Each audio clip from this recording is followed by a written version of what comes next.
IAS institute నిర్వహిస్తున్న all India scholarship exam pass అవ్వండి. 2 years ఫీజులో 50% మాత్రమే పే చేయండి. మహారాష్ట్ర ఎన్నికల్లో బీజేపీ నేతలు గెలుపుతో సంబరాలు చేసుకుంటున్నారు. అయితే సోలాపూర్ బీజేపీ ఎమ్మెల్యే మాత్రం తన గెలుపుకు ఏపీ డిప్యూటీ సీఎం పవన్ కళ్యాణే కారణమని చెబుతున్నారు. పవన్ ప్రచారం తనను విజయ తీరాలకు చేర్చిందన్నారు. ఈ మేరకు పవన్కు సందేశం పంపారు. పవన్ జీ, మీ వల్లే నేను గెలిచాను, మీ ప్రభావం చాలా ఉంది ఇక్కడ. సోలాపూర్లో మీరు చేసిన ర్యాలీ చాలా హెల్ప్ అయింది. మీ ప్రసంగాలతో మహారాష్ట్ర సోలాపూర్ ప్రజలను మీరు ప్రభావితం చేశారు. మీకు నా ధన్యవాదాలు అంటూ సోలాపూర్ బీజేపీ ఎమ్మెల్యేగా గెలిచిన దేవేంద్ర రాజేష్ కోతే అన్నారు.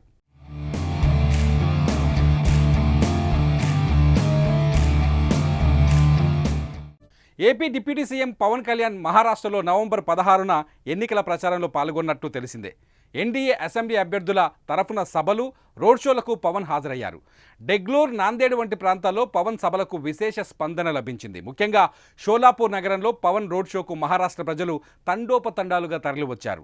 షోలాపూర్లో అడుగుపెట్టిన జనసేనానికి అపూర్వ స్వాగతం లభించింది. చూస్తే అది మహారాష్ట్రనా లేకపోతే ఏపీనా అనిపించేలా జనాలు ఎగబడ్డారు.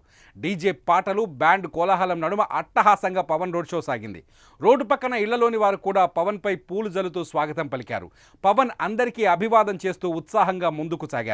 ఎన్నికల్లో గెలిచిన వెంటనే షోలాపూర్ ఎమ్మెల్యే దేవేంద్ర రాజేష్ కోతే ముందుగా పవన్ కళ్యాణ్కు కృతజ్ఞతలు తెలిపారు.